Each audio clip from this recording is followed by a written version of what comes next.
Today on an all-new Dr. Phil. Never in my 15 seasons have I seen a guest wrestling my staff members to the floor, trying to kiss my driver. The driver was cute. What do you want me to do? Grabbing a hotel guest in the pool. I thought he was naked. I wanted to see if he had clothes on or not. What would drive a good mom? Just random guys over staying the night. Be such bad behavior. I'm in downtown Los Angeles. I asked more than 15 people to give me a ride home. You asked 15 strangers for a ride? They were construction workers. What would you do different, Mr. Dr. Phil? Because, I don't know what I'm doing. Let's do it. Have a good show, everybody. Here we go. This is a safe place to talk about hard things. Stand by. We'll count you down. I try to be an emotional compass and point you in the right direction. 5, 4. I am not giving up on you.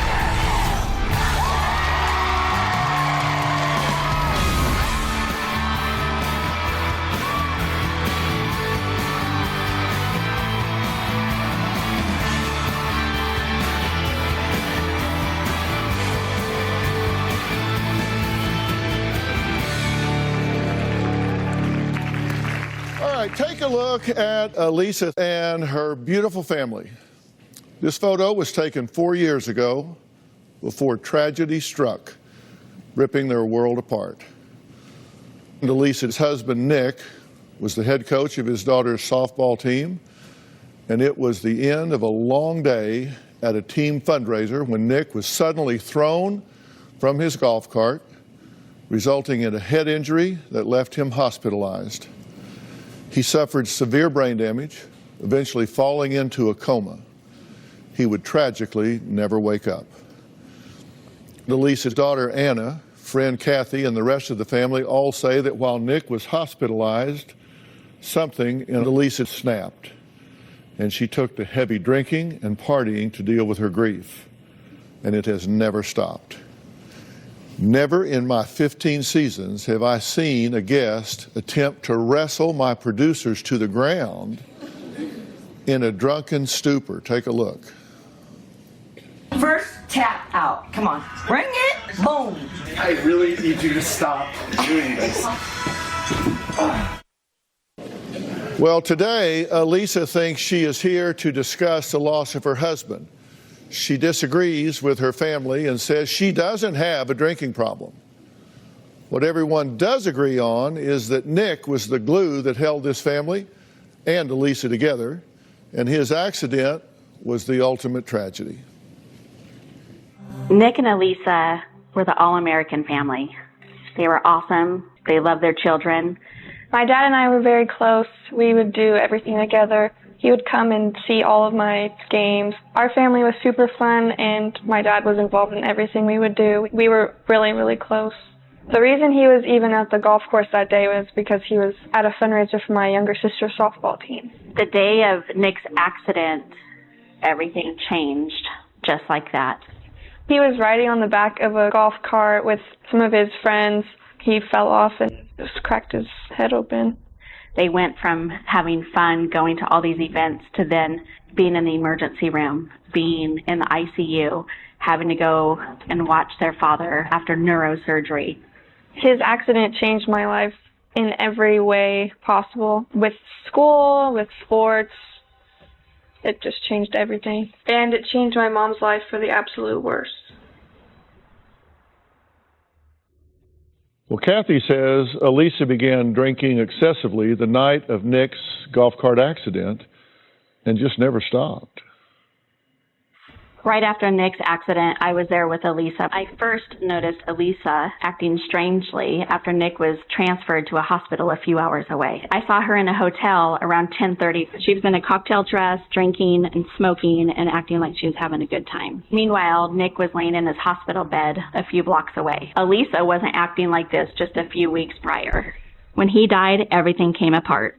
She went from doing everything to starting to drink out of control, chain smoking out of control, and I'm sure that she was doing some drugs. She would leave the kids for a couple days at a time and nobody would know where she was. The kids started calling me and texting me at night, letting me know that Alyssa wasn't home. The kids would tell me that she was at a local bar. My biggest fear is that she would drink and drive, and that's when I turned into the private investigator. I would pass by the bar and see that her car was in the parking lot. And then sometimes I would call the police on her and have them come watch the car because I knew that she was going to get in the car and drive home. Another time the kids contacted me and told me that she hadn't been home since the night before. I ended up turning in a missing persons report. In her mind, she's totally fine, but she's totally spiraling out of control. Alyssa got a concussion 2 weeks ago. She had gotten really drunk and she had fallen asleep outside on the bench. And when she went to get up, she fell down and hit her head. The old Alyssa wouldn't be at the bars during the daytime. She wouldn't be there at nighttime. She would be at home helping her kids with homework, cooking, doing laundry. If Alyssa doesn't change, she's going to end up dead or other people are going to end up dead. And then her children are going to be raised by somebody else. And then they would have lost both of their parents. Well, Nick clung to life for a couple of difficult years, and Alyssa's family says that when her husband passed away, her drinking and partying just became an obsession. Once he passed away, the drinking really got worse. Currently, my mom and I aren't even talking. She's mad at me for telling my family that she has a drinking problem. My mom thinks we're blowing the whole entire thing out of proportion. When Alyssa drinks, she gets very flirtatious. She's admitted that she has multiple partners. Every time I've been home recently, my mom's had a different guy over staying the night. I don't like my brother and sister being exposed to that kind of behavior. She's not acting appropriately as a grieving mother, especially in the eyes of her children. 2 nights in a row, we had to take her away from a bar because she was incapable of driving safely. My mom always drinks and drives. I've had to help her get out of the car because she's so drunk. Elise sees no problem with staying out all night because she's home by 5 or 6 in the morning to get the kids up and ready to go to school. Last weekend, my younger brother and sister stayed at my best friend's house because they didn't feel safe at our own house because my mom had random people over. All the kids have had issues with her drinking, with her men. It's like my mom's become a teenager again and my younger sister and I have to be her mom. I think this is going to be a major challenge for Dr. Phil. She knows when people are trying to convince her to do something she doesn't want to do. I think he's in for a fun day.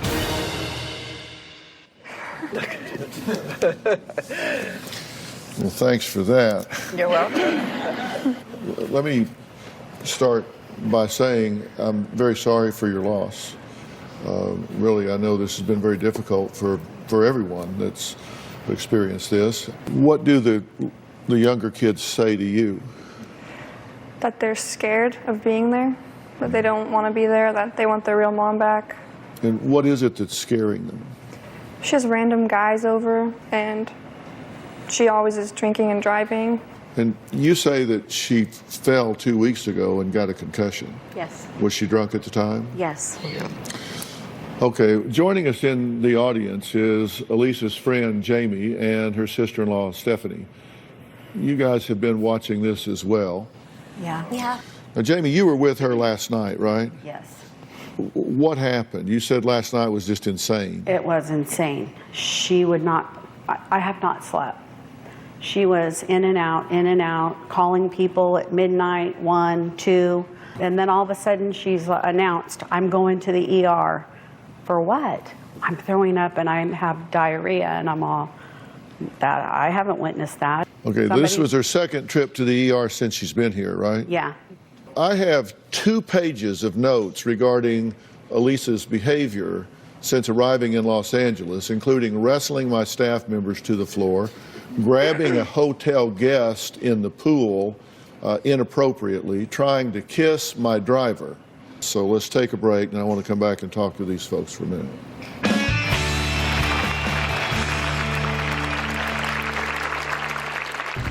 She pulled a cup from her purse, and when she started drinking it, it smelled like alcohol. If you could just stop touching me, that'd be awesome, though.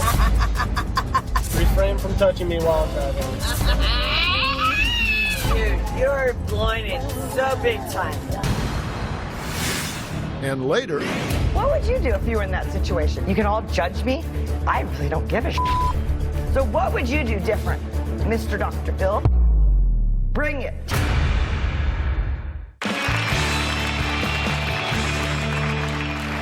Well, we've been talking to Alyssa's family and friends who are very concerned with her out-of-control behavior ever since she lost her husband 2 years ago in a tragic accident. Alyssa has been backstage chatting up my staff. She has been up all night drinking and carrying on, taking my producers along for the ride. Now, speaking of rides, her trip to Los Angeles, well, it was just over the top. Let's take a look because we videotaped part of that. I've been working for the Dr. Phil show for about 5 days now, and that is when I picked up Alyssa. Alyssa got into my car with her 11-year-old son. About a half hour into that trip, she switched sides in the van to sit right behind me. She pulled a cup from her purse, and when she started drinking it, it smelled like alcohol.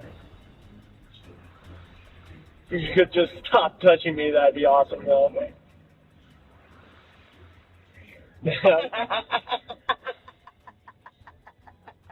Yeah, for the duration of the ride, if you could. I told her to stop making these advances, pretty much stop making contact with me. Can't hear you loud and clear, 10-4, big chicken. Told her again, please don't touch me. Refrain from touching me while I'm dead. The second or third time, she actually attempted to kiss me on the cheek. Dude, you're blowing it so big time. An hour into our trip, she asked me if I could pull over so she could get out and throw up. Yeah, we can stop for you to... Yeah, please. After she had thrown up, she just passed out. He's had an interesting first week. And you can see she's out of control here. She's not an evil person, she's not a bad person, but she's lost control here.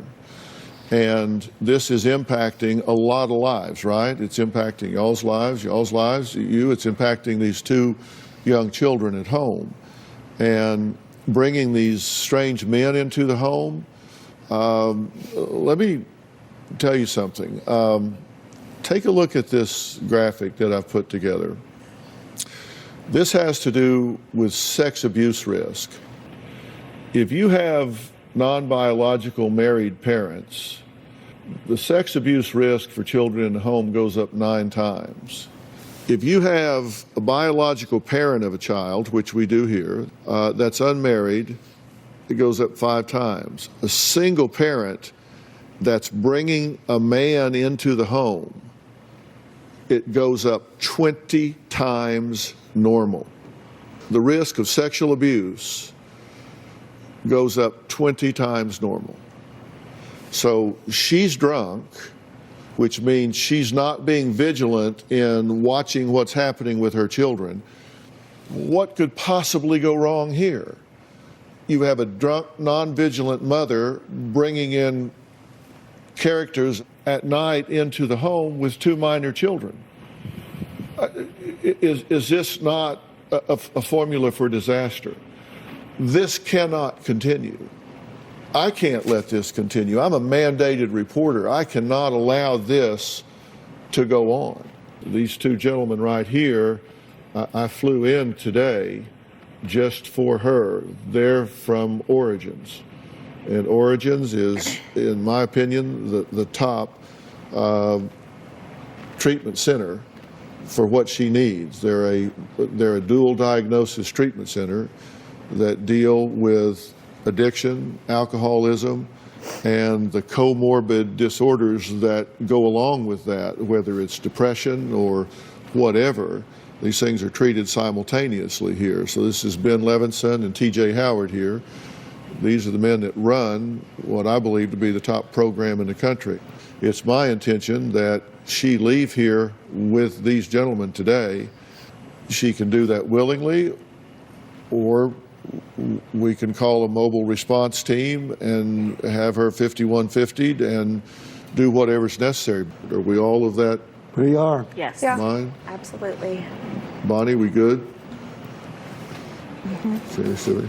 All right. Well, we're going to take a break, and when we come back, Alyssa is going to join us, and we're going to talk to her, we're going to see what she thinks, and she's certainly going to hear what I think. We'll be right back.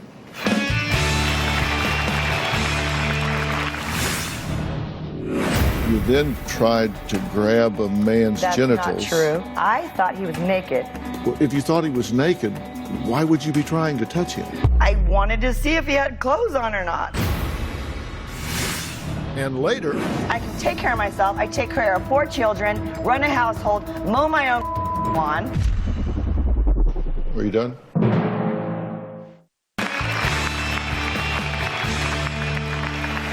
As I said, Alyssa has not been listening to the show so far. As we walk her from backstage, let's listen to what she says about her husband's tragic accident. Nick was my best friend, my biggest supporter, and he was always there for me. Nick was in an accident. He fell off the back of the golf cart and hit his head on the golf cart path and cracked it open and knocked unconscious.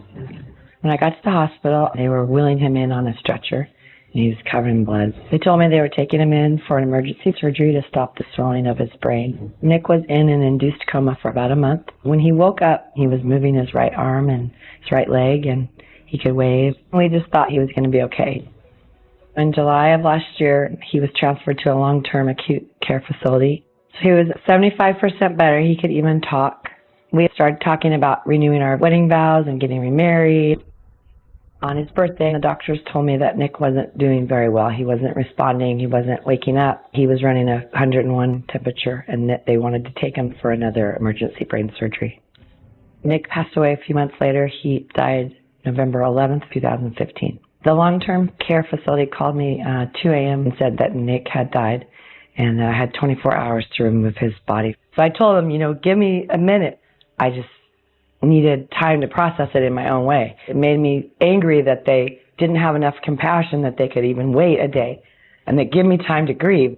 I was mad at them. I'm mad that my husband's gone. I'm mad that I have to be the one to tell my kids that he's dead. No one tells you how to do that. Lisa, it's good to meet you. As I've said to your family members here, I want to first say I'm very sorry for your loss. Thank you. What did you say to yourself when you got that phone call? Nothing really. I just had to kind of breathe and I had to kind of like, man up. Like, it's me now. I got 4 kids I got to raise. So have you felt really alone in this? Yeah. But I'm strong. I can handle it. The grieving process is very different. People go through it in different ways. And I've always said that the length and breadth of how you grieve is not reflective of the length and breadth of how much you loved. I mean, if somebody grieves for 3 years, that doesn't mean they loved someone more than somebody that grieves for 3 months. Everybody's different. Do you feel like you have grieved? Have you had the time, or are you fixed in time? No, I was married 20 years to my best friend. So I think in maybe 20 years I'll quit grieving. I don't know. Never did it before, so. So you're not sure you know how to do it? No, I know how to do it. It's just hard. It's painful. It's agonizing. It's suffering that nobody really wants to go through, but no, I do it every day. I just breathe in, and some days I cry, some days I laugh, sometimes I do both. You made some statements about your grieving and about how you were doing it. You said coping with pain is hard. I'm not strong. You said I drink every day to deal with the pain. I started drinking the day Nick died. Now I drink every night. I don't think I'm an alcoholic. 3 weeks ago, I blacked out, fell down and hit my head. I had a pretty bad concussion. Since then, I've tried to drink less. I've been smoking a little weed just to take the edge off. My family doesn't understand my grief, and they don't support me. My dad thinks I'm an alcoholic. He visited me last week and told me I was an embarrassment, a horrible mother, and a bad role model for my children. I'm absolutely still grieving. I was married 20 years. I'll probably grieve another 20 years. It sounds like you're self-medicating with alcohol. Yeah. Does it help? No. I have a concussion, post-concussive syndrome. I have been vomiting since September 24th. I went to the ER like 8 times. I was at the ER this morning, 2 a.m. But you're continuing to drink. I said I cut back. I drink sometimes I don't. Well, I made another list of your, what I would call questionable behavior just on your way to the show. Okay. You appeared to be drunk when you were picked up, and you had your 11-year-old son with you. You were drinking out of a container that smelled like alcohol. You tried to rub the driver's back 3 times. You tried to kiss the driver. You had the driver pull over so you could vomit, and then you passed out in the car. Yeah. That's day in the life of Alyssa. Yeah. That's that happens to me. The driver was cute. What do you want me to do? I was just teasing. I wasn't really... I threw up because I have a concussion. Yeah, I shouldn't have drank. And then I passed out because I had no sleep the night before. You can all judge me. I really don't give a. So you put yourself there. And then you tell me, what would you do? A kindergarten teacher does not act the way you've been acting. It's a problem. Closed captioning provided by... Y'all ready to have a good time? Fall in love with Love and Marriage every Family Empire Houston. All new Friday, 8/7 Central. Only on OWN.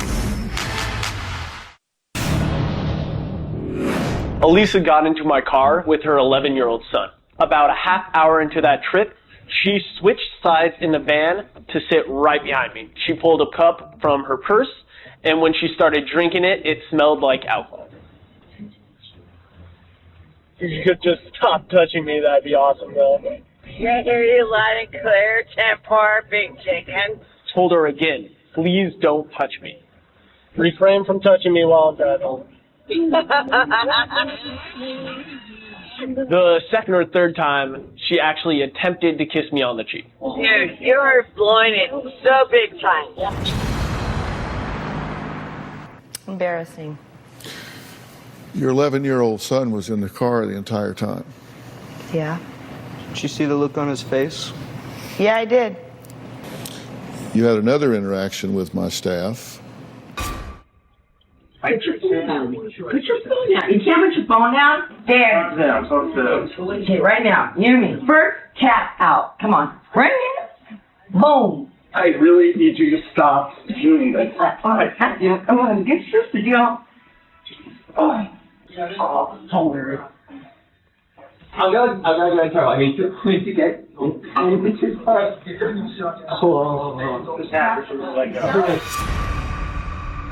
What's your thought about that? I was wrestling. I didn't think that they were offended by that. I apologize. Well, the fact that you didn't think that was inappropriate at the time tells me that your judgment is impaired. Yeah? You then got in the swimming pool and tried to grab a man's genitals. That's not true. That is not true. That's what you told my supervising producer. No, I didn't. There was a man in the pool smoking a cigarette, and I said, can I have a puff of your cigarette? He goes, I'll give you a cigarette. So I swam toward him, and I thought he was naked because he had on yellow Speedo, which matched the same color as his legs.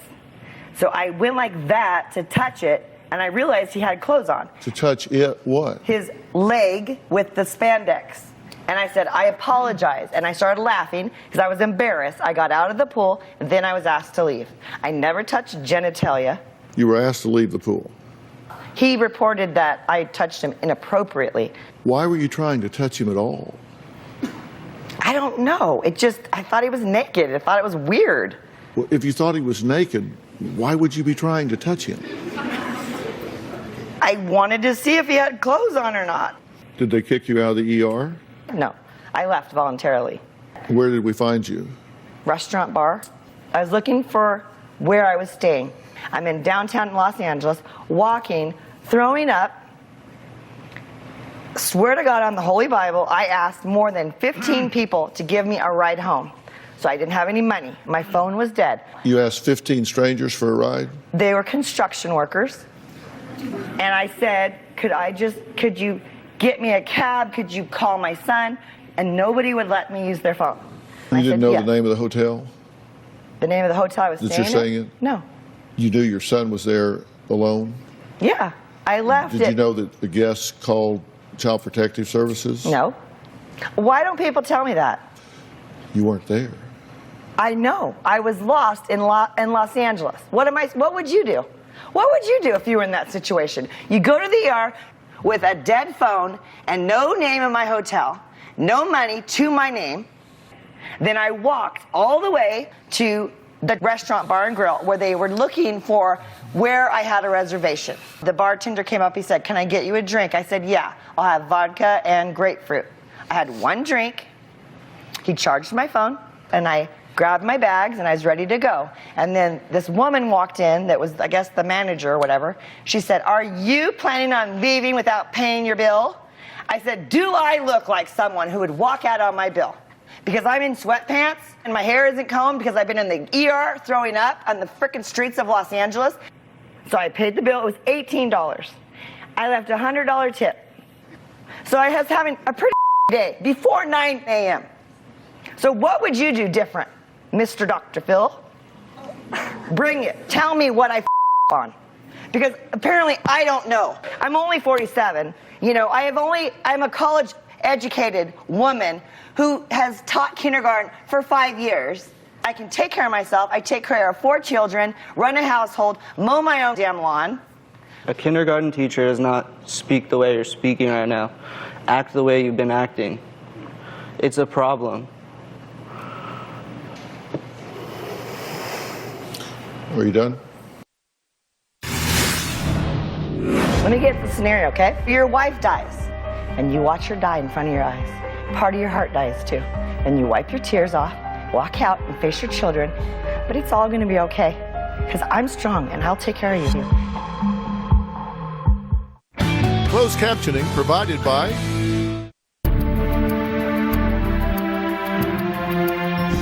You asked me a question, do you want me to answer it? You said, what would I do different? Yeah. No, let me get the scenario, okay?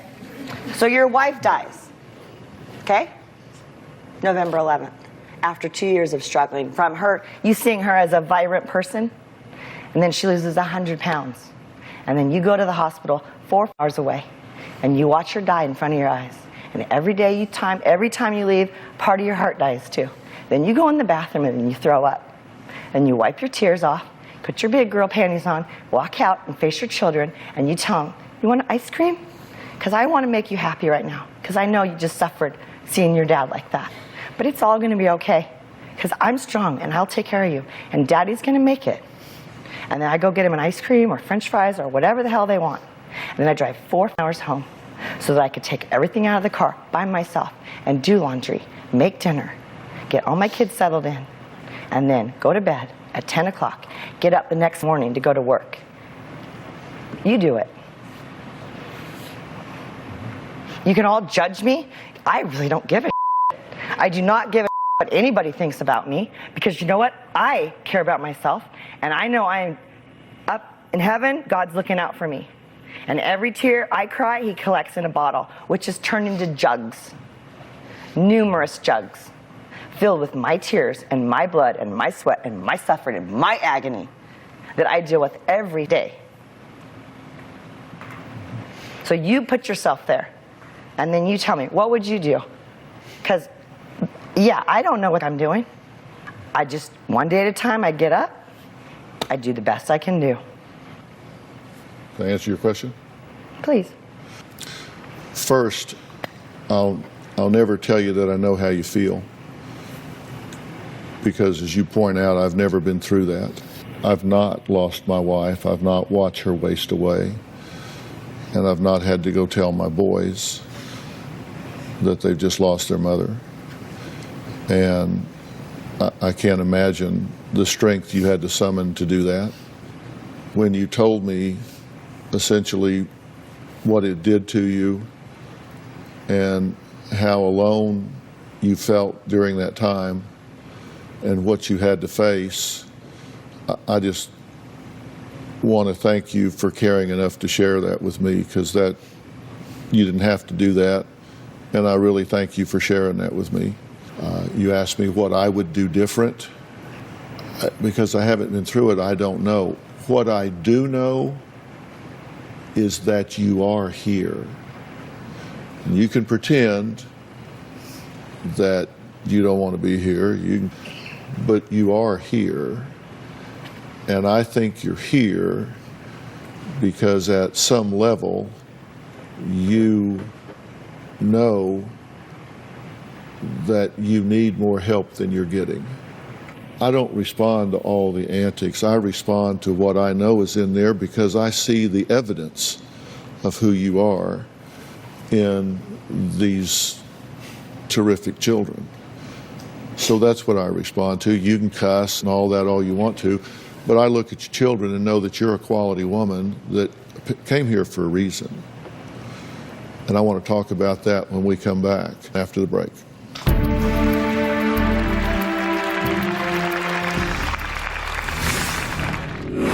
A couple months ago, the family tried to intervene again, but it didn't work out too well. Alyssa kept yelling, "I'm not manic.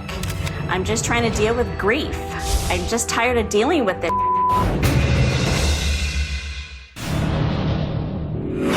Starting a couple months ago, my mom started spending our money excessively. In the past month, she spent over $140,000 just in vehicles alone. The whole family has money coming in through the settlement that we got for my dad's accident, but my mom's blowing through it before she has it. Lisa's looking to buy a house for close to $800,000.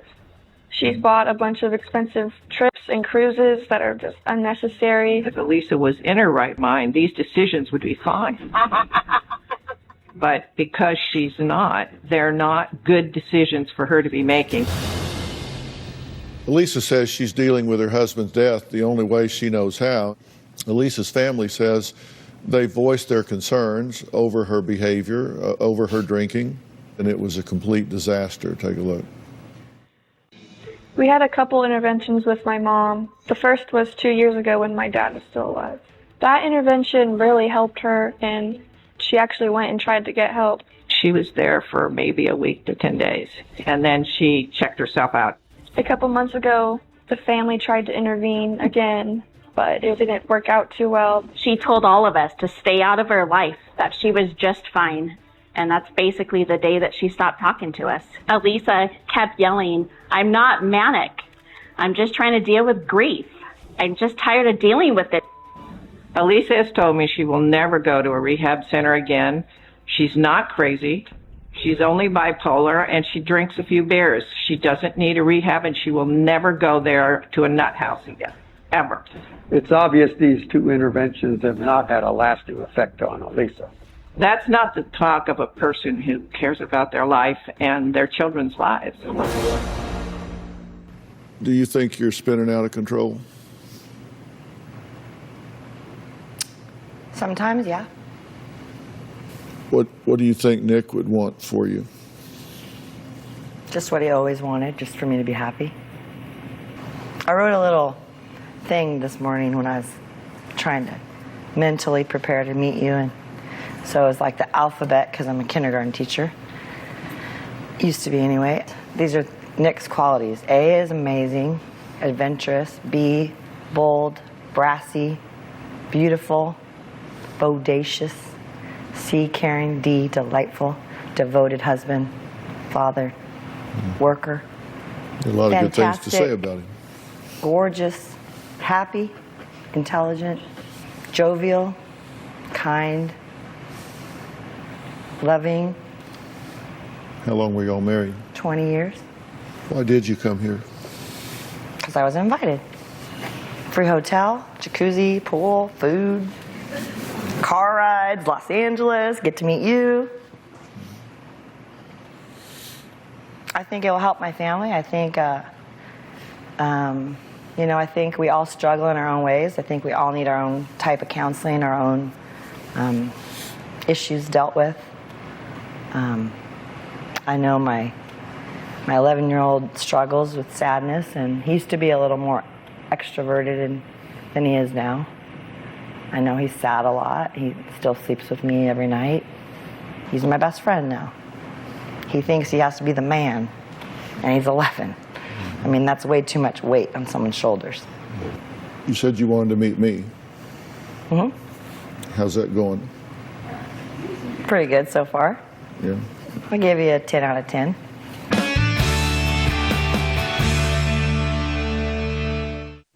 Closed captioning provided by...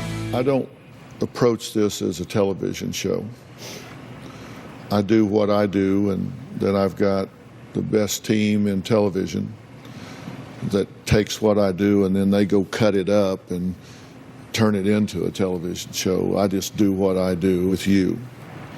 I think that you are in the middle of a grief process, but I think you're grieving part-time because you've got 4 children. I do think you need treatment. I think you need and deserve to have a complete tip of your toe to top of your head workup and evaluation, hormonally, biochemically, neurologically, every possible way.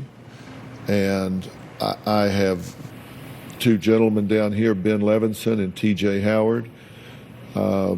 Frank Lawless is not here, but I have consulted with him from the Psychoneuroplasticity Center in Dallas, Texas. And I want you to agree to submit to this multidisciplinary evaluation at the P&P Center, and I want you to submit to this dual diagnosis treatment. They have this program called Headwaters, and it's the most elite program within the Origins healthcare family, and it's catering to high net worth individuals, and the clinical complexities that come with fame and fortune, where addiction and trauma and other psychological disorders are a threat to their livelihood. I'm offering that to you as a gift to you and your family. Will you take that help? Sure.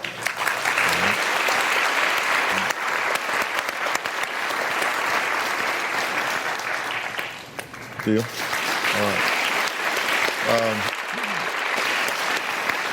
A special thanks to all of my guests today, and a special thanks goes to Origin Headwaters, Ben Levinson and TJ Howard.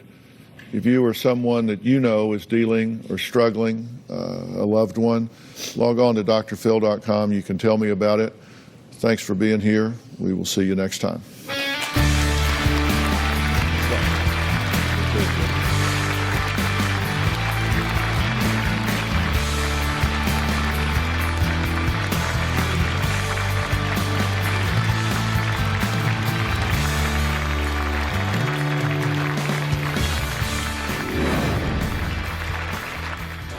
I have to be at court on Friday to get my settlement for $3.1 million.